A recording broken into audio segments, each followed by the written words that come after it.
Hello dears, ഞാൻ നിങ്ങളുടെ കൂട്ടുകാരി പോസിറ്റീവ് റേഡിയോ. ഇത് നിങ്ങളുടെ 4ാമത്തെ വീഡിയോ ആയിട്ടാണ് കരുതേണ്ടത്. ഡേ 1 ഡേ 2 സീരീസ് നിങ്ങൾ ഓർഡറിൽ കാണാനായിട്ട് ശ്രമിക്കുക. ഞാൻ പ്ലേ ലിസ്റ്റിൽ കൊടുത്തിട്ടുണ്ട്. അപ്പോൾ നിങ്ങൾക്കങ്ങനെ ഓർഡറിൽ അതിൽ പറയുന്ന കാര്യങ്ങൾ ചെയ്തു പോകുമ്പോഴാണ് നിങ്ങളുടെ ലൈഫിൽ ഒരു മാറ്റം വരുത്താനായിട്ട് നിങ്ങൾക്ക് സാധിക്കുന്നത്. നമ്മുടെ ഡേ 1 ഡേ 2 സീരീസൊക്കെ ഒരു പക്ഷേ നിങ്ങൾക്ക് ഫോളോ ചെയ്യണമെന്ന് ആഗ്രഹമുണ്ടായിരിക്കാം. എന്നാൽ നിങ്ങൾക്ക് മടി കാരണമോ അതല്ലെങ്കിൽ ഇതെല്ലാം ചെയ്യണ്ടേ എന്ന് വിചാരിച്ചിട്ട് ചെയ്യാതിരിക്കുന്നവരും ഉണ്ടാകാം. അപ്പം നിങ്ങൾക്ക് കണ്ടിന്യൂ ചെയ്യാൻ പറ്റുമോ?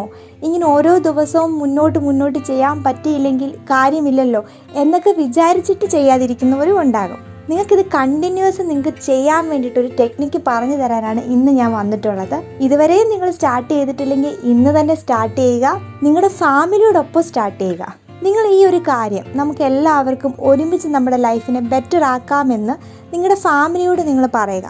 ഫാമിലിയുള്ള എല്ലാവരോടും ചേർന്നിരുന്നിട്ട് ഇനി മുതൽ നിങ്ങൾക്ക് ഫാമിലിക്ക് വേണ്ടിയിട്ട് ഒരു അരമണിക്കൂറോ അല്ലെങ്കിൽ ഒരു 15 മിനിറ്റോ ഒരു ഫാമിലി ടൈം വെക്കാൻ തയ്യാറാകുക. ആ ഫാമിലി ടൈമിൽ നാളത്തെ ദിവസത്തെക്കുറിച്ചിട്ട് നിങ്ങൾ ഒരുമിച്ചിരുന്ന് പ്ലാൻ ചെയ്യുക. ഒരുമിച്ചിട്ട് എല്ലാവരോടും ചെയ്യാൻ പറ്റുന്ന എന്തെങ്കിലും ആക്ടിവിറ്റീസ് ചെയ്യുക. അങ്ങനെ നമ്മൾ ഫാമിലിയുമായിട്ട് കുറച്ചും കൂടെ കണക്റ്റ് ആകുകയും നമുക്ക് ആവശ്യമില്ലാത്ത നമ്മുടെ ലൈഫിന് ഹാപ്പിനെസ് ഒന്നും ആക്കുന്നില്ല, എന്നാൽ വെറുതെ നമ്മുടെ ലൈഫിൻ്റെ സമയം കളയുന്ന കുറേ കാര്യങ്ങളുണ്ടാവും. അതെന്തൊക്കെയാണെന്ന് കണ്ടെത്തി അതിലൊക്കെ ഒരു റെസ്ട്രിക്ഷൻ വെക്കുക.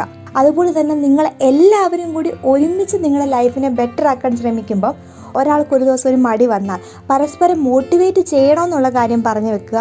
അങ്ങനെ അങ്ങോട്ടും ഇങ്ങോട്ടും മോട്ടിവേറ്റ് ചെയ്ത് എല്ലാവരും ഒരുമിച്ച് ചെയ്യുന്ന സമയത്ത് നമുക്ക് വീട്ടിലുള്ള കമ്മ്യൂണിക്കേഷനും കൂടുന്നു. നമുക്ക് എല്ലാവർക്കും ചെയ്യുമ്പോൾ നല്ല ഹാപ്പിനെസ് വരുന്നു. നമുക്കൊരു ഫാമിലി ടൈം കിട്ടുന്നു. അതായത് നമ്മൾ ആവശ്യമില്ലാതെ നമുക്ക് പോകുന്ന ടൈമെല്ലാം നമ്മൾ കട്ട് ചെയ്യുമല്ലോ. ആ സമയമൊക്കെ ഫാമിലിയോടൊപ്പം എങ്ങനെ സ്പെൻഡ് ചെയ്യാമെന്നുള്ളത് നിങ്ങൾ പ്ലാൻ ചെയ്യുക. അങ്ങനെ ഓരോ വീട്ടിലും സാഹചര്യങ്ങൾ ഓരോന്നായിരിക്കും. അപ്പോൾ ആ വീട്ടിലെ പ്രശ്നങ്ങളൊക്കെ നിങ്ങൾ ഫൈൻഡ് ഔട്ട് ചെയ്തിട്ട് നിങ്ങൾ ഒരുമിച്ച് മാറ്റങ്ങൾ വരുത്താനായിട്ട് നോക്കുക. ഇപ്പം നിങ്ങളുടെ വീടൊക്കെ ഓർഗനൈസ് ചെയ്ത് വെക്കാനുണ്ടെങ്കിൽ നാളെ ആരൊക്കെ എന്തൊക്കെ ചെയ്യുന്നു എന്നുള്ളത് നിങ്ങൾക്ക് പ്ലാൻ ചെയ്യാം. അങ്ങനെ പ്ലാൻ ചെയ്തിട്ട് ഒരു ഗ്രൂപ്പായിട്ട് ചെയ്യുന്ന ഉടനെ നിങ്ങൾ കണ്ടിന്യൂ ചെയ്ത് പോകാനുള്ള ചാൻസ് വളരെ കൂടുതലാണ് നിങ്ങൾ ഒറ്റയ്ക്ക് ചെയ്യുന്നതിനെക്കാട്ടിൽ. ഇനി അതല്ല, നിങ്ങളുടെ വീട്ടിലിപ്പം ഹസ്ബൻഡൊന്നും അതിന് തയ്യാറാവുന്നില്ല, അല്ലെങ്കിൽ അച്ഛനമ്മമാർ അതിനൊന്നും തയ്യാറാവത്തില്ല, നീ ചെയ്തോ ഞങ്ങളില്ല, അങ്ങനെയൊക്കെ പറയുന്നവരായിരിക്കാം. ഫാമിലിയുമായിട്ട് ചെയ്യുന്നതാണ് ഏറ്റവും നല്ലത്. ഇനി നിങ്ങൾക്ക് അങ്ങനെ പറ്റുന്നില്ല എന്നുണ്ടെങ്കിൽ മാത്രം നിങ്ങളുടെ ഫ്രണ്ട്സിനോട് പറയുക. അതിൽ നിങ്ങളുടെ ഏറ്റവും അടുത്ത ഫ്രണ്ടാണെങ്കിൽ അത്രയും നല്ലത്.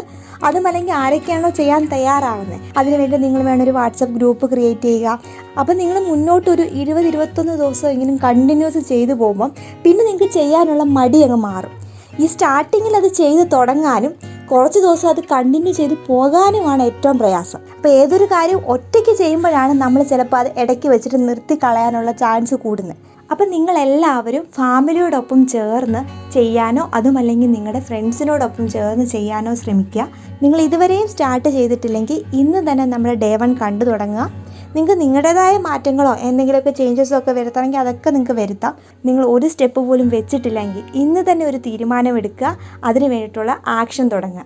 വീഡിയോ ഇഷ്ടപ്പെട്ടാൽ ലൈക്ക് ചെയ്യുവാനും അതുപോലെ നമ്മുടെ ഡേ 1 ഡേ 2 സീരീസ് വഴി നിങ്ങൾക്ക് ലൈഫിൽ ചേഞ്ചസ് ആഗ്രഹിക്കുന്നുവെങ്കിൽ സബ്സ്ക്രൈബ് ചെയ്ത് വെക്കാനും മറക്കരുത്. അപ്പോൾ നിങ്ങൾക്ക് നോട്ടിഫിക്കേഷൻ ലഭിക്കും. Take care dears, by.